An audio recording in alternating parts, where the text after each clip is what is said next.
বেগম খালেদা জিয়ার জানাজা বুধবার বাদ জোহর। দিল্লি থেকে বাংলাদেশের হাই কমিশনারকে ডেকে আনা হলো ঢাকায়। বেগম খালেদা জিয়ার মৃত্যু দেশের রাজনীতিতে বিশাল শূন্যতা, বললেন মির্জা ফখরুল। রাষ্ট্রপতির ক্ষমা নয়, আইনি লড়াইয়ে নির্দোষ প্রমাণিত হন খালেদা জিয়া।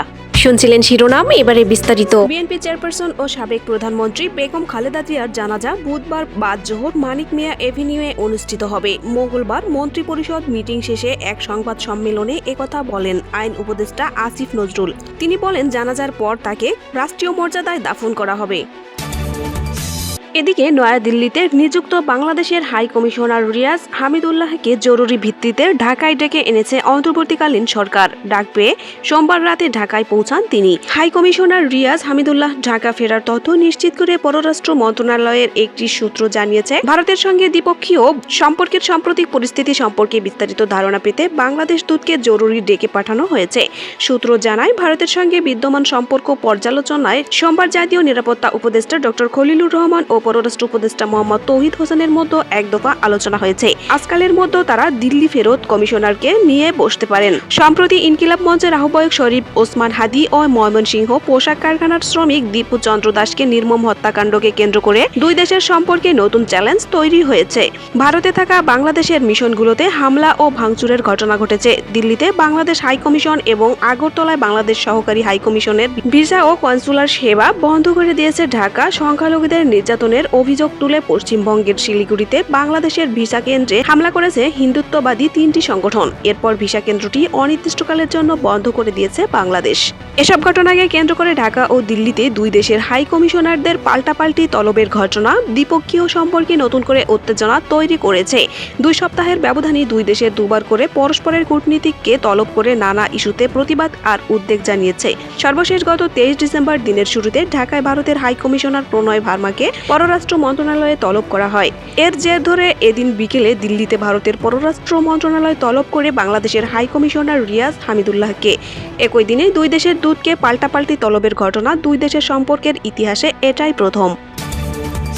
এদিকে বিএনপির চেয়ারপারসন বেগম খালেদা জিয়ার মৃত্যুতে বাংলাদেশের রাজনীতিতে একটা বিশাল শূন্যতা সৃষ্টি হলো বলে মন্তব্য করেছেন দলের মহাসচিব মির্জা ফখরুল ইসলাম আলমগীর। তিনি বলেন, শুধু দেশের জন্যই নয়, গণতান্ত্রিক পৃথিবীর গণতান্ত্রিক আন্দোলনে একটা বিশাল শূন্যতা সৃষ্টি হলো। মঙ্গলবার সকালে রাজধানীর এভারকেয়ার হাসপাতালে আয়োজিত এক জরুরি সংবাদ সম্মেলনে তিনি এসব কথা বলেন। মির্জা ফখরুল বলেন, এই সংবাদটি নিয়ে আপনাদের সামনে দাঁড়াতে হবে, এটা আমরা কখনো ভাবিনি। আমরা এবারও আশা করছিলাম ঠিক আগের মতোই আবারও তিনি সুস্থ হয়ে উঠবেন। আমরা মহাভারাক্রান্ত হৃদয়ে ইতোমধ্যে আপনারা শুনেছেন ডক্টর শাহাবুদ্দিনের ঘোষণা। আজ ভোর 6টায় আমাদের গণতন্ত্রের মা, আমাদের অভিভাবক, আমাদের জাতির অভিভাবক আমাদেরকে ছেড়ে চলে গেছেন। ইন্না লিল্লাহি ওয়া ইন্না ইলাইহি রাজিউন। তিনি বলেন, এই শোক, এই ক্ষতি, এটা অস্বাভাবিক, অপূরণীয়। এই জাতি কোনোদিন এটা পূরণ করতে পারবে না। যে নেত্রী তার সারা জীবন জনগণের অধিকারের জন্য, কল্যাণের জন্য তার সমগ্র জীবনকে উৎসর্গ করেছিলেন, সেই দেশনেত্রী বেগম খালেদা জিয়া আমাদের মাঝে নেই। এটা আমরা তার সহকর্মী এবং রাজনৈতিক কর্মী আমরা ভাবতে পারি না। বাংলাদেশের রাজনীতিতে একটা বিশাল শূন্যতা সৃষ্টি হলো। শুধু তাই নয়, গণতান্ত্রিক পৃথিবীর গণতান্ত্রিক আন্দোলনে একটা বিশাল শূন্যতা সৃষ্টি হলো। বিএনপি মহাসচিব আরো বলেন, সরকার প্রধান উপদেষ্টা প্রফেসর ইউনূস আমাদেরকে ফোন করেছিলেন।